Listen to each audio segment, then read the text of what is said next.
1300개 장기요양 기관이 선택한 기관, 신뢰할 수 있는 기관, 창업 경영 지원 1등 기업 국회요. 노무사님, 제가 미리 자료 보내드렸듯이 이런 기사들이 좀 많이 나왔어요. 예. 제가 지금 기사를 대충만 띄워드릴게요. 좀 띄워드리고 외국인 간병인 관련해서 뭐 아이들도 우리 외국인들이 돌보고 그다음에 이제 어르신들도 외국인들이 돌본다. 동남아 가사 도우미가 도입 급물살이다. 뭐 최저임금 같은 경우에는 최저임금을 주냐, 뭐 배제하냐, 뭐 이런 얘기도 좀 있고 규제 완화 추진한다. 뭐 노인 요양시설의 동남아 간병 인력 수입이 현실화된다.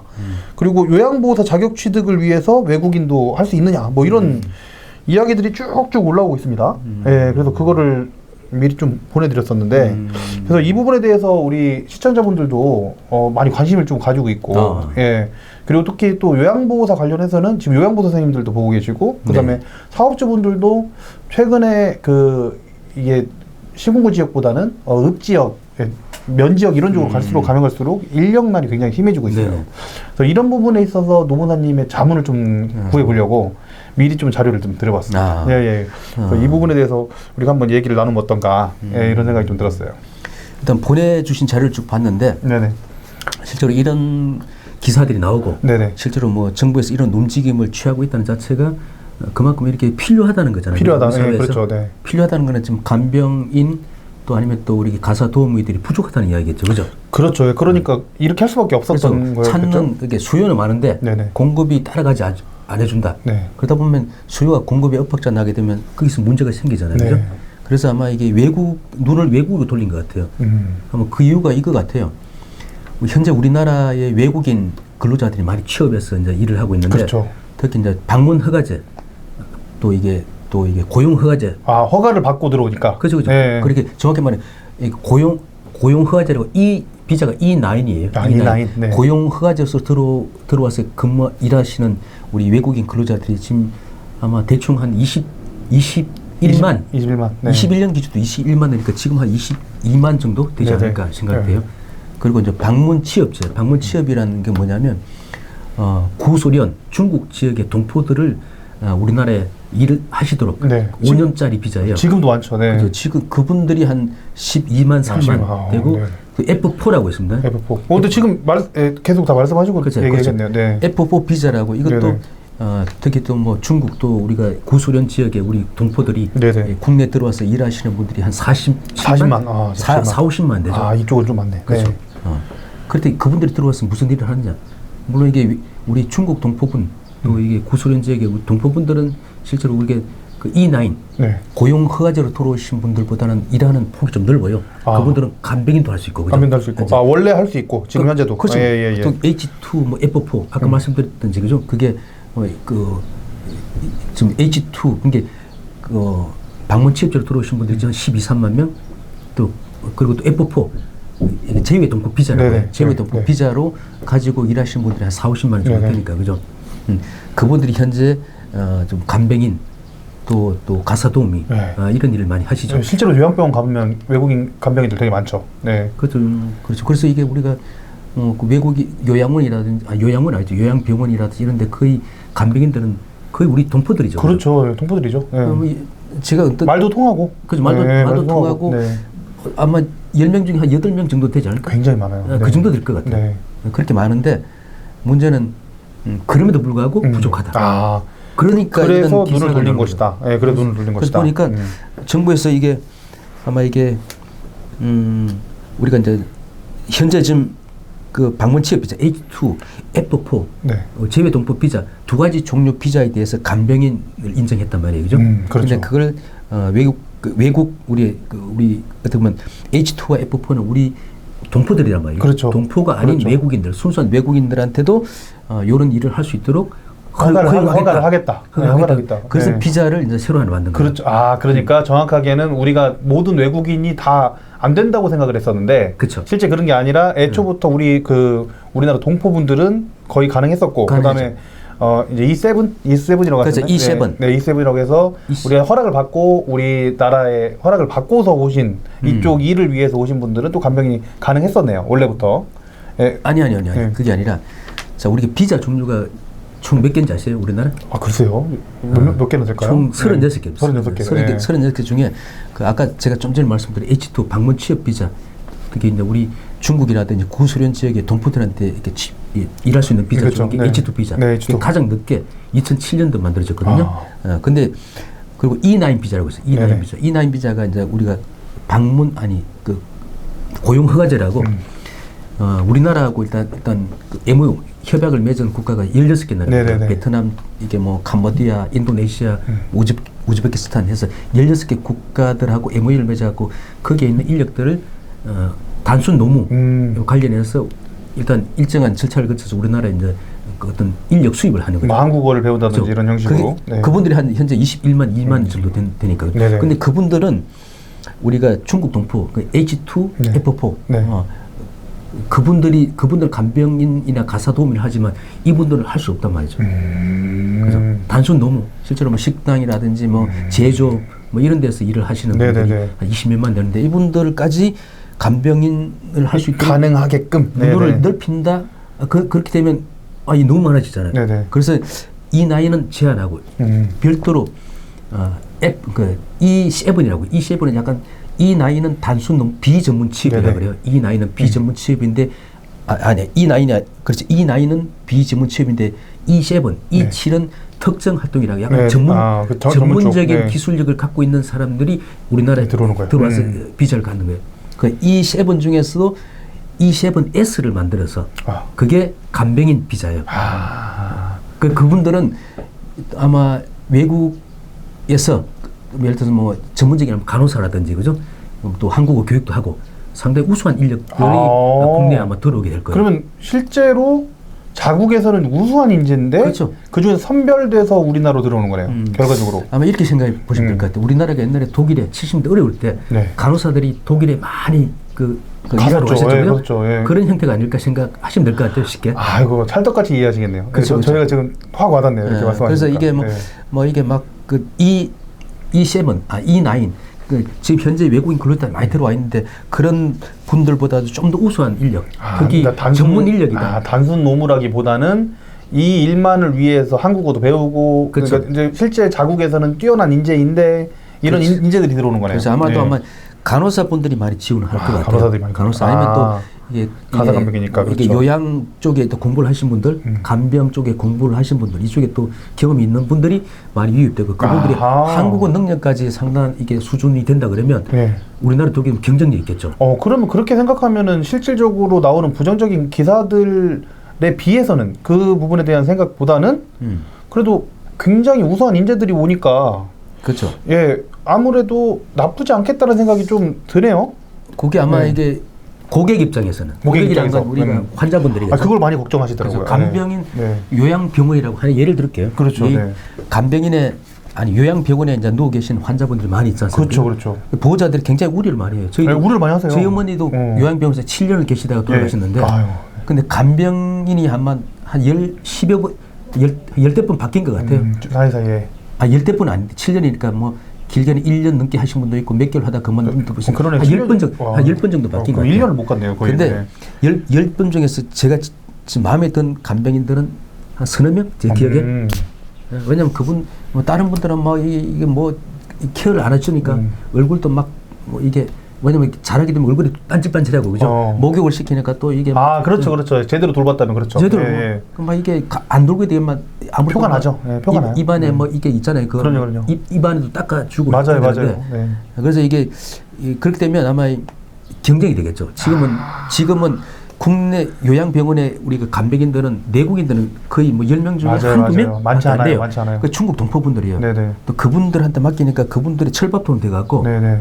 그렇게 볼 수도 있겠네요. 실제로 맞네요. 그래서 그러다 보니까 이거 뭐 외국 이게 뭐 E7S로 해서 이제 진짜 그 외국인 어떤 전문 인력들이 들어오게 되면 아마 전문 능력에서 아마 그분들 밀릴 거고 또 그분들이 또 아마 지금보다는 나이도 젊을 것 같아요. 나이도 젊고 또 이게 나이도 젊으니까 힘도 있겠죠. 그러다 보니까 우리 간병하시면서 이렇게 힘 쓰는 일을 많이 할 수 많이 할 수밖에 없죠. 그 요양병원 같은 데는 환자를 목욕시켜서 들어야 되고 또 이게 침대에서 들어가고 휠체어에 앉히고 이런 부분도 또 이게 욕창 방지해서 몸을 굴리고 하는 거죠. 힘을 써야 되는데 그럴 경우에는 아마 상당히 도움이 되지 않을까. 근데 간호사의 전문 역량에다가 또 젊고 힘도 있고 또 우리 그렇게 볼 수 있겠네요. 그렇죠. 그러다 보면 현재 뭐 간병인들의 철밥통은 거의 우리 중국 동포분들이 대부분 하고 있는데 이분들이 유입하게 되면 경쟁을 해야 되겠죠. 경쟁하게 되면 우리 고객 입장에서는 오히려 서비스 질이 높아지겠죠. 그 실제 요양병원 운영하는 대표님 입장에서도 유리하죠. 또 간병을 도급하는 간병업체 입장에서도 사실 굉장히 메리트가 있는 부분이 있겠네요. 이게 이제 정리를 하면 이런 내용이네요. 노무사님 말씀은 지금 그쪽이 동포분들이 철밥통이었던 이유가 사실 한국어 능력 때문이 아닐까요? 그렇죠. 말씀하신 거 들어보면 말이 통한다는 거죠. 말이 통하고 정서적인 지원이 가능하니까 가능했는데 또 한편으로는 이게 우리만 그게 가능하니까 그러니까 우리만 그게 가능하니까 어차피 대책 없잖아. 내국인들이 안 할 거잖아. 약간 이런 부분이었는데 그런데 실제로 이쪽으로 넘어오시는 분들은 특정 직종으로 전문적으로 어느 정도 기본적인 역량을 가진 분들이 자국에서는 조금 더 뛰어난 능력을 가진 분들이 월급을 위해서 우리가 예전에 그렇죠. 그 나라의 그 부양이나 이런 부분들을 위해 나갔던 것처럼 그렇죠. 이분들도 그런 목적일 수도 있고 개인적인 그 역량 강화를 위해서 오시는 부분들도 있다는 거죠.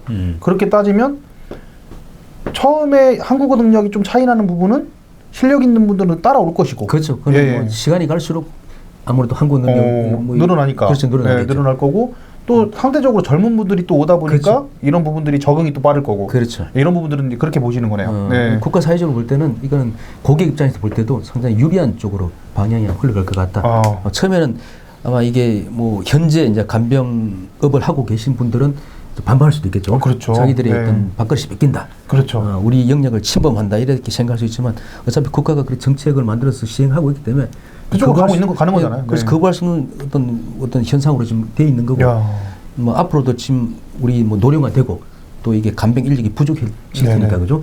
요거는 아마 이게 거슬 수 없는 어떤 큰 대세의 뭐 흐름이 아닐까 하는 생각이 들어요. 그렇구나. 지금 이런 기사나 이런 부분들을 살펴보니까 대부분 반응이 이런 반응들이 꽤 많아요.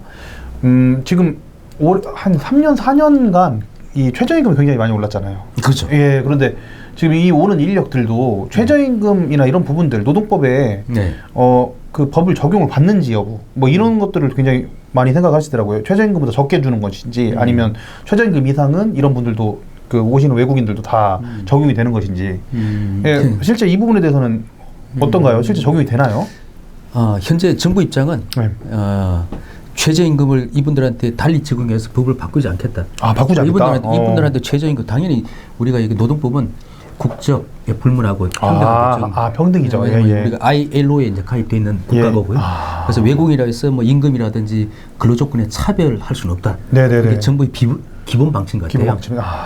그래서 뭐 우리가 뭐 새로 간병인들을 우리가 좀 유입하기 위해서 비자를 만들고 또 가사도우미를 위해서 또 이게 외국인을 유입할 때도 그분들한테 별 어떤 차별화된 어떤 최저임금을 일단 만들지는 않을 것 같다. 그럼 어차피 그 이상은 이제 나온다. 네네. 그렇죠. 그러면은 이런 부분들이 있을 것 같아요. 일단은 우선적으로 그 요양 쪽 말고 다른 쪽 얘기를 먼저 좀 하다가 요양 쪽으로 넘어가면 좋을 것 같은데 일단은 첫 번째 그 아이돌봄이나 이런 쪽도 실제 집으로 파견하는 이런 파견업도 있을 거고요. 업무 자체로 따졌을 때. 그리고 실제 노인들을 간병하는 거, 그냥 말 그대로 파견 간병도 있을 거고, 그러니까 요양 보호 말고요. 그냥 외적으로 간병하는 그런 업이라든지 아니면 파출부? 라고 대표되는 그 집안일을 위주로 하는 그런 일들이 있을 거예요. 그렇죠? 이런 부분들도 다 포함이 될 것 같은데 이 업무에 대한 부분 같은 경우에는 같은 월급을 주고 이제 회사 입장에서 이제 좀 생각을 해보는 거죠. 같은 월급을 주고 내국인이냐 외국인이냐 이 부분도 이제 선택이 들어가줘야 되는 거잖아요. 그렇죠. 왜냐면 최저임금이 똑같으니까. 그렇죠. 예, 그러면 이 부분에 있어서 혹시 경쟁력이라는 게 있을까요? 과연 외국인 근로자를 쓰는 게 그런 질문들도 상당히 많이 있던데 내용을 보니까. 지금 우리가 그 가사도우미하고 무슨 아이돌봄 거기 국한에서 네네 뭐 예를 들어서 파견업을 지금 아마 이게 생각하면 어떤가? 우리가 현재 노동법에 가사 사용인은 적용이 안 돼요. 그리고 가사 사용인 현재 우리가 그 가사도우미 우리가 이게 네네네. 근로기준법 적용된다고 하지만 그거는 이제 우리가 업체에서 네. 그분들을 고용해서 아하. 어떤 요청하는 어떤 가정에 예. 이게 보내고 파견 완전히 보내주죠. 근데 네. 그 고용한 직원의 월급은 가사 도우미를 이렇게 뭐랄까 좀 채용해서 네네. 어떤 급여를 주고 하는 업체에서 이제 그 근로기준법 적용을 받기 때문에 예예. 그 노동법상의 근로자다 이렇게 보는 거예요. 아하. 근데 실제로 그렇지 않고 프리랜서로 그냥 네네. 프리하게 그분들하고 소속돼서 어떤 특정한 어떤 가정 내에서 가사 도우미를 하는 게 아니라 내가 1대1로 네네. 그 가정하고 나하고 계약을 해서 가사 도우미를 한다 그러면 노동 근로자가 아닌 거예요. 아하. 그럴 때는 최저임금하고 그 무관하게 협의해서 임금을 정할 수 있죠. 아 그렇게 될 수 있구나. 근데 그런데 문제는 외국인 네. 근로자들을 가사 도우미를 역할을 위해서 데려온다. 그러면 뭐 1대1로 그 외국인 근로자가 뭐 특정한 우리 국내 어떤 가정하고 계약을 할 수 있는 그런 여건은 안 될 거예요. 안 그죠? 되죠. 네. 우리 뭐 큰 어떤 가사 도우미 관련된 업체가 그렇죠. 그분들을 그 고용 계약을 하고 그렇죠. 그분들이 특정한 어떤 가정의 어떤 가서 일을 하고 월급은 그 업체한테 받는 걸로. 그렇죠. 그건 노동법 적용받으니까. 아, 그럼 근로자죠. 네, 그러면 두 가지로 구분하셔야 될 것 같아요. 네네네. 현재 그렇죠? 그러니까 노동과 근로의 차이인 거죠. 그러니까 노동을 제공하지만, 그러니까 인력을 제공하지만 각자 1대1로 하는 그렇지. 부분 같은 경우에는 네. 소속이 어떤 가사 어떤 그 도우미 그러니까 이렇게 가사 도우미를 이제 파견하는 업체, 네네. 업체 소속이냐, 그렇죠. 아니면 그 개인 1대1로 프리랜서 계약이냐. 그러니까 뭐 쉽게 말씀드리면 내 1대1로 프리랜서로 특정 가정하고 계약을 해서 그렇죠. 그런 네. 건 노동법 적용 안 받죠. 네, 그러면 이거는 최저임금과 상관없는 얘기고. 그러면 이제 대부분이 아까 말씀하신 것처럼 외국인들이 소속돼서 이제 그렇죠. 진행이 될 테니까. 그렇죠. 예, 그러면 최저임금 이상으로 급여가 나갈 텐데. 그렇죠. 예, 이런 부분에 있어서 꽤 고민이 많으신 것 같더라고요. 이런 그 내용들을 보면은 우리 집에 사람을 들이는데 외국인을 들여도 되는지 여부 뭐 이런 것들도 얘기가 많이 올라나오고 되게 민감한 얘기긴 한데 예. 그래도 한번 이야기는 한번 해볼 만하지 않나 싶어서 한번 여쭤봤어요. 그 고민은 네. 누가 한다는 거죠? 이게 이제 그 특정 뭐 가정에서 한다는 건가 아니면 그렇죠. 특정 가정에서 그런 고민들을 하지 않을까라고 하는 그런 기사들도 올라와 있고 예, 그리고 그 업체 입장에서도 똑같은 최저임금인데 파견을 보낼 때 굳이 외국인을 파견을 보내야 되는가 하는 그런 이야기들도 있는 것 같고 일단 예, 예. 아까도 말씀드렸지만 일단 정부에서 이런 움직임을 취하고 있다는 자체가 어떤 그 인력이 부족하다는 거예요. 인력이 부족하다. 예, 그건 맞죠. 수요는 예, 많은데. 그것도 맞죠. 수요 맞죠. 그렇죠. 수요는 많은데 인력이 부족하다는 거고 또 현재 국내 인력으로 커버가 안 되니까 이런 정책을 우리가 이제 고민을 하는 거고 그죠? 네, 그렇죠. 그래서 그러다 보면 이게 뭐 특정 가정에서 우리가 이제 가사 도우미를 이제 우리가 구할 때도 그죠? 외국인 특정 업체 소속된 외국인 가사 도우미를 우리가 채용하느냐 아니면 주변에 있는 뭐 어떤 필요한 어떤 그 가사 도우미하고 계약을 해서 하느냐 그건 선택의 문제겠지만 어차피 아마 가사 도우미 대부분이 물론 이게 젊은 분도 있겠지만 대부분 다 연세가 또 드신 분들이 많아요, 그죠? 예, 그렇죠. 실제로 그렇죠. 네. 실제로 가사 도우미들도 또 가사 도우미 업무를 하다가 또 다치는 경우도 많아요. 왜냐면 연세하다 아마 신체적으로 그렇죠. 삐끗하거나 뭐 그런 그런 것도 많죠. 그리고 네. 우리가 근골격의 질환이라고 그렇죠. 하는데 네. 그렇게 그런 질환 그런 사고가 발생할 가능성이 꽤 많아요. 그런데 이게 뭐 젊은 어떤 외국인 그 가사 도우미들이 들어온다. 그럴 경우에는 아마 그런 우려는 좀 줄어들겠죠. 아, 그러면 그거랑 이어서 이제 요양원 얘기를 좀 하는 게 좋겠네요. 요양원이나 네. 주간보호센터 이야기로 좀 넘어가면 좋을 것 같은데 네. 지금 이제 이렇게 간병인이 들어오면 노무사님 이게 전문가거든요, 사실. 전문가인 요양보호사 선생님들도 네. 이런 부분이 우리 일자리를 뺏기질 않을까? 요양보호사도 가능하지 않을까? 실제로도 지금 뭐 결혼하고 이러면 외국인들이 요양보호사 자격증 따서 요양보호사로 일하고 있는 사례들도 종종 있거든요. 네. 예, 근데 그런 사례들 말고도 이렇게 그 동남아 요양보호사가 우리나라에 이제 자리 잡게 되는 그런 부분들이 생길 수 있을 것 같다. 예, 이런 부분들이 있을 것 같은데 이 부분에 대해서는 어떻게 생각하세요? 충분히 가능한 일이죠. 예.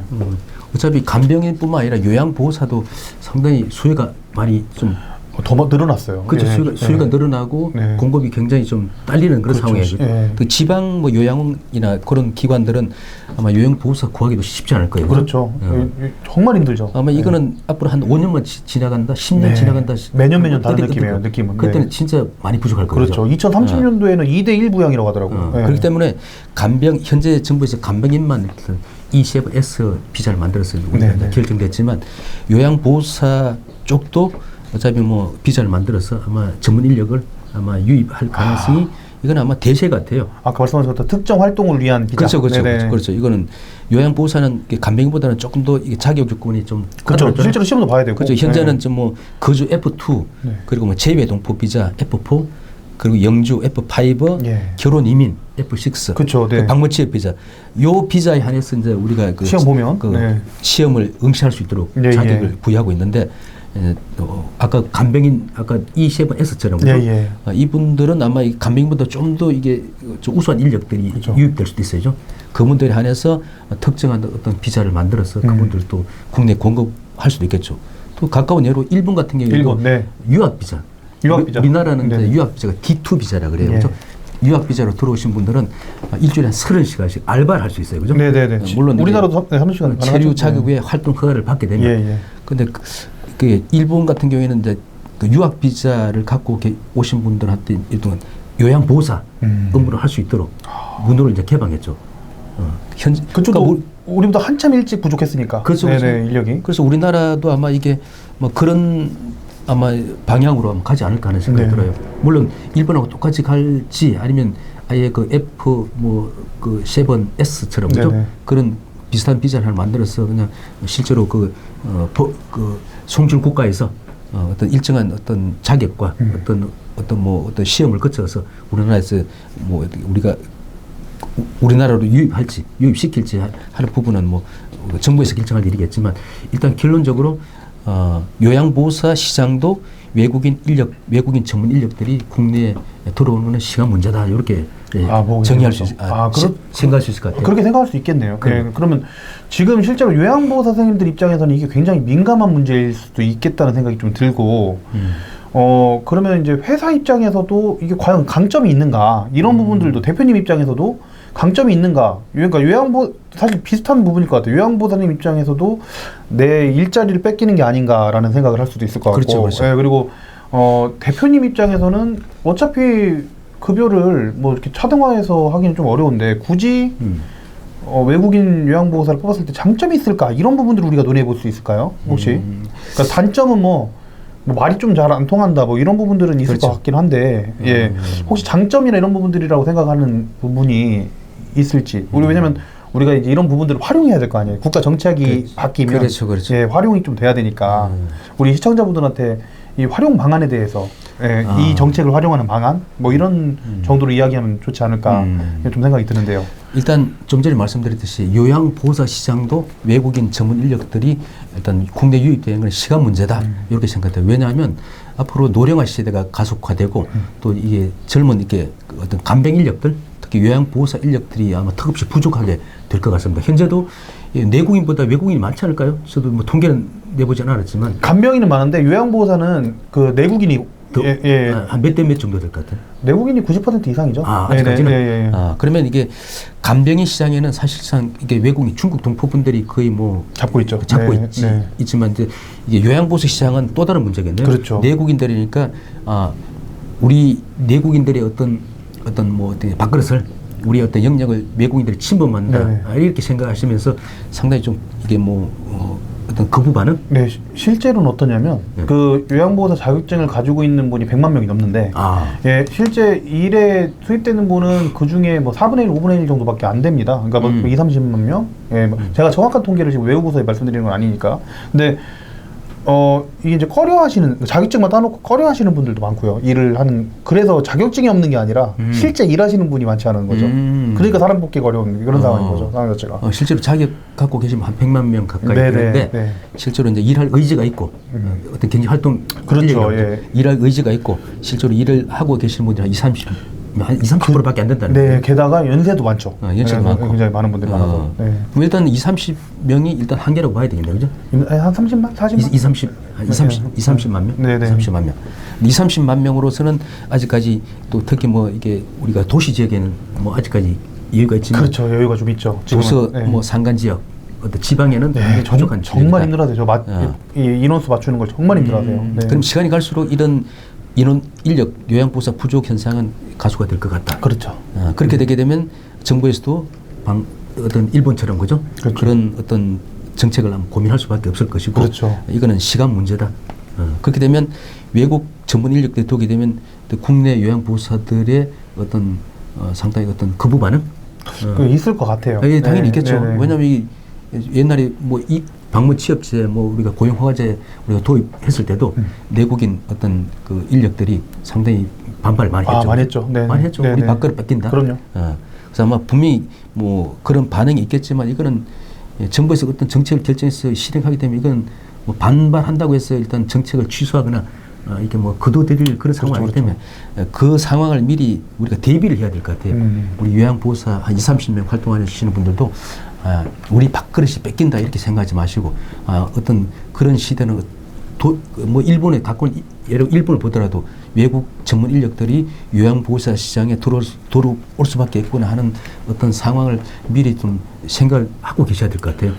여기 오시는 분들이 어떤 전문 인력들이 올지 혹시 예상이 좀 되실까요? 어떤 분들이 요양보호사로 지원을 많이 할까요? 만약에 그게 정책상 바뀌게 된다면? 아무래도 뭐 일본 같은 경우에도 D2 이제 유학 비자로 일단 이분들을 우리가 그 국내를 일본을 유입할 때 실제로 외국의 어떤 중국, 베트남 어떤 내 어떤 대학들하고 이제 협약을 맺고 실제로 일본어 교육 또 요양 보호 관련된 어떤 전문 교육을 하고 이수한 분들에 한해서 한번 유입을 하는 것 같아요. 그러다 보니까 우리가 간병인 어떤 우리가 그 유입할 때 우리가 그 뽑을 때 외국 인력들을 유입할 때 우리가 막 간호사분들이 많이 응시할 거라 생각했잖아요.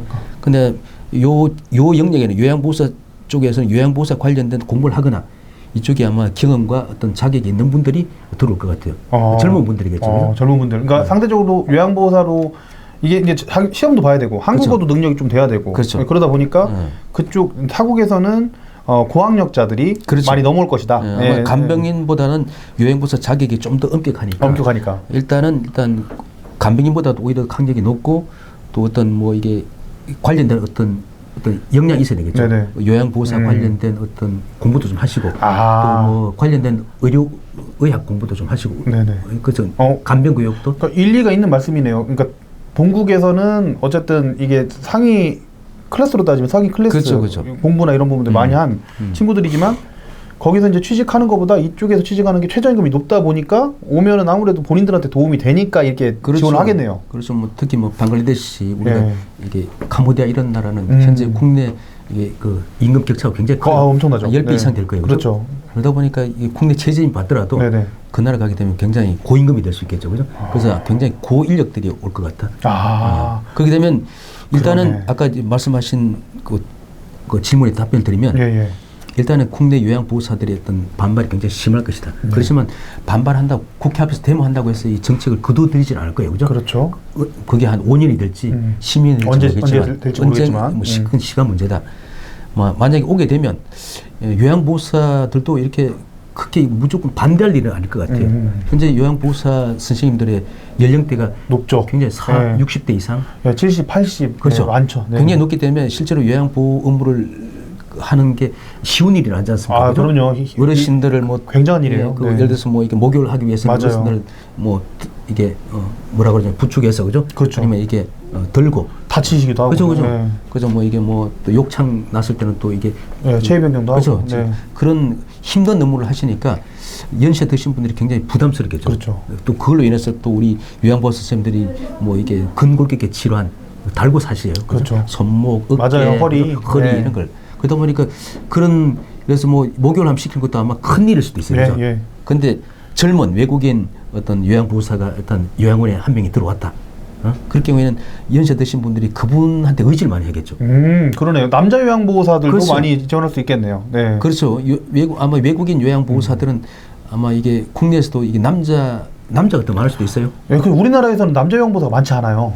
뭐 제가 알기로 한 12%? 뭐 10%? 그렇죠. 그 정도 되겠네요. 그렇죠. 10명 중에 1명 정도밖에 안 되는데 뭐 일단 외국인 아마 요양보호사들이 국내에 유입된다 그러면 일단 20대, 30대 젊고. 일단 젊다. 네. 그리고 고학력이고. 그렇죠. 네. 남자 요양보호사도 많이 오실 것 같고 네. 일단 신체적으로 건강하다. 그러네요. 네. 그리고 또 이게 어떤 전문 능력이 아마 이게 그 나라에서 공부를 많이 하시고 또 한국어 공부가 했으니까 상당히 어떤 역량도 갖춰지고 일단 힘도 있다. 그렇기 때문에 우리 국내 그 뭐 요양원에 만약 요양보호사 선생님이 한 20명 계신다 그러면 그분들이 요양원에 한 2~3명 들어오더라도 우리 요양보호사들이 반대를 하는 것 같아요. 힘든 일을 그분들한테 같이 좀 조력을 구할 수 있잖아요. 일리가 있는 말씀이시네요. 목요시더라도 뭐 이게 불러서 같이 좀 도와달라 그러면 네네. 그분들이 뭐 거부하진 않겠죠. 오히려 생활이 더 즐거울 수도 있겠네요. 네. 네, 어차피 하는 일인데. 그리고 네. 또 이게 그 어르신들하고 같이 그 뭐냐면 어르신들 막 같이 계신데 네. 그 외국의 젊은 우리 요양보호사들이 오게 되면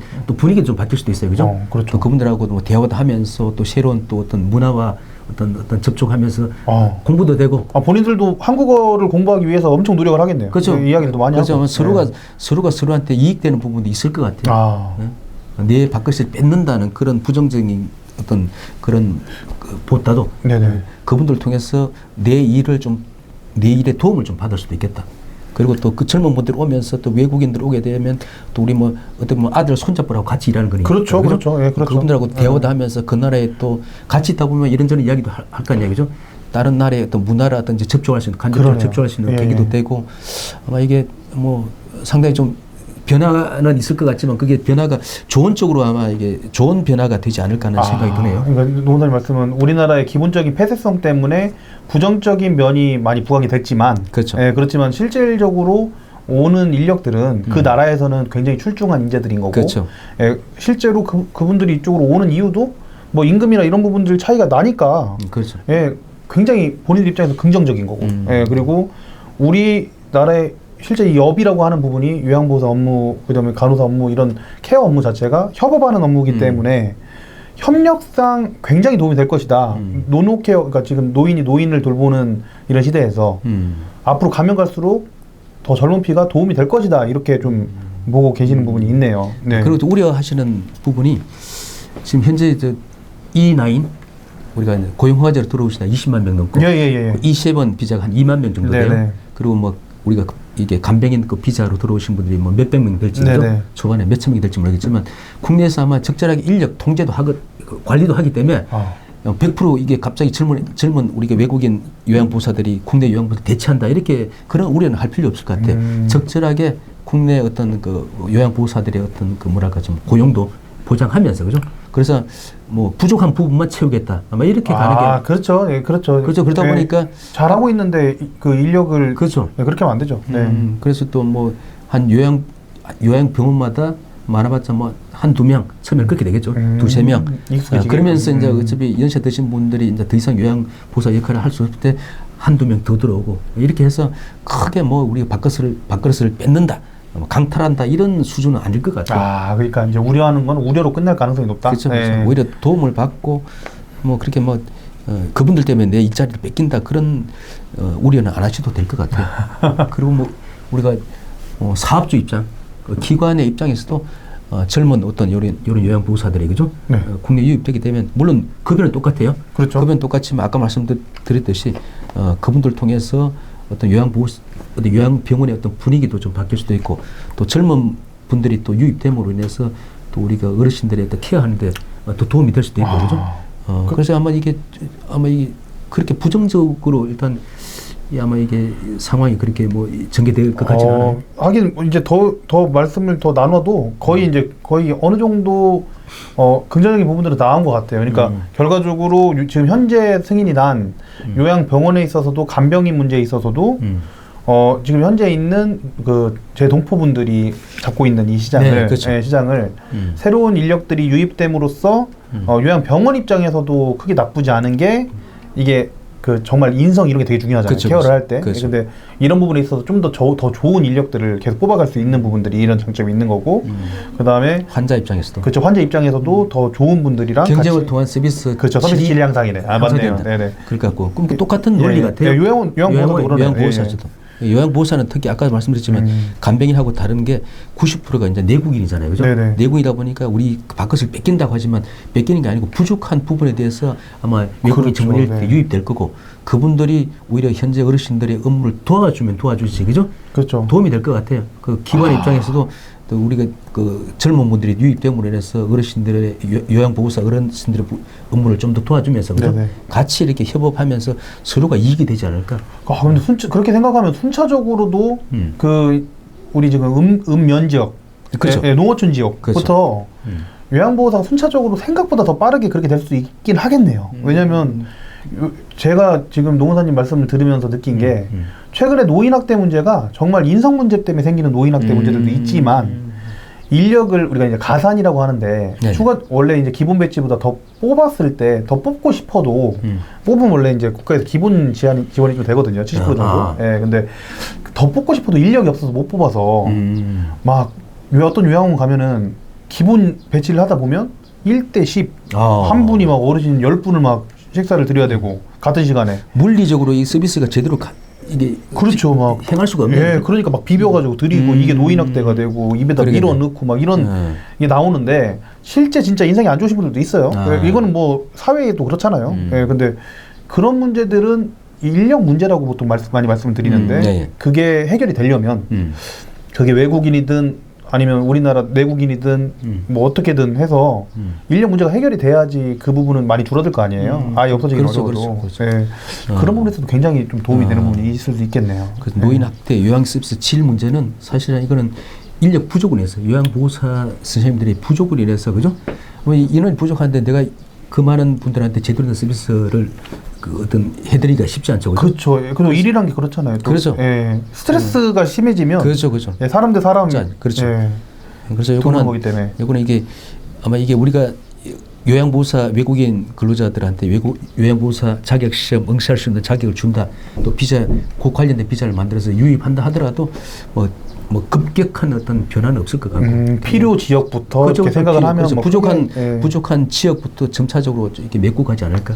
그리고 또 아까도 말씀드렸지만 오히려 현재 요양보호사 어르신분들 업무에도 도움이 될 것 같아요. 그렇게 생각하면 맞네요. 그 젊은 분들의 어떤 조력을 받아서 같이 할 수 있는 거죠.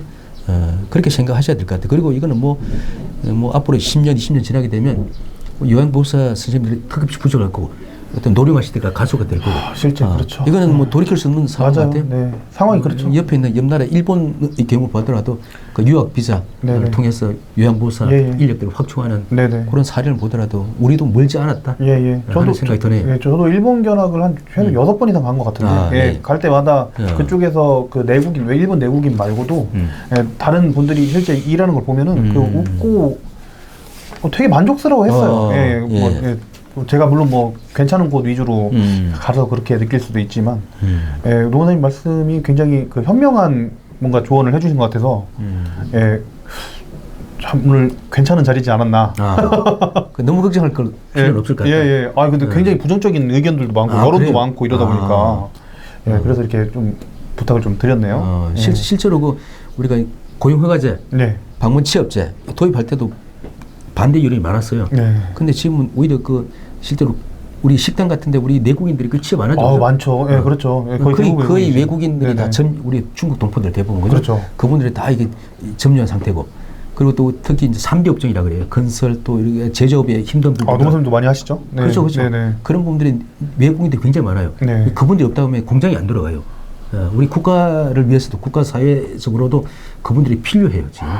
그렇죠. 그분들이 없으면 만약에 지금 현재 제조 건설업 쪽에 종사하시는 어떤 외국 근로자들을 다 내보낸다 그러면 국가가 스톱되겠죠. 그렇죠. 예, 당연하죠. 그래서 그게 우리 국내 근로자들의 바깥을 뺏는 그런 수준이 아니라 우리가 부족한 부분에 대해 채우는 그런 차원에서 정부도 그렇게 국내 어떤 근로자들의 뭐 어떤 고용을 어떤 게 보장을 해야지 그죠?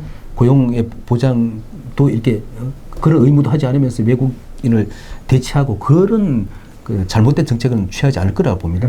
합리적인 어떤 선에서 어떤 인원이라든지 그죠? 자격이라든지 그걸 결정해서 그렇게 아마 점차적으로 추진을 할 것 같으니까 큰 걱정은 하지 않으셔도 될 것 같다. 이런 생각입니다. 앞으로도 뭐 이런 부분들이 있을 때 사이사이에 그 대응을 해 나가면 되는 거잖아요. 그쵸, 예, 그쵸. 예. 그리고 그렇죠. 이제 그 부분에 있어서 국회의원이나 저희 노무사님도 계속 도움을 좀 드리면 되는 거고.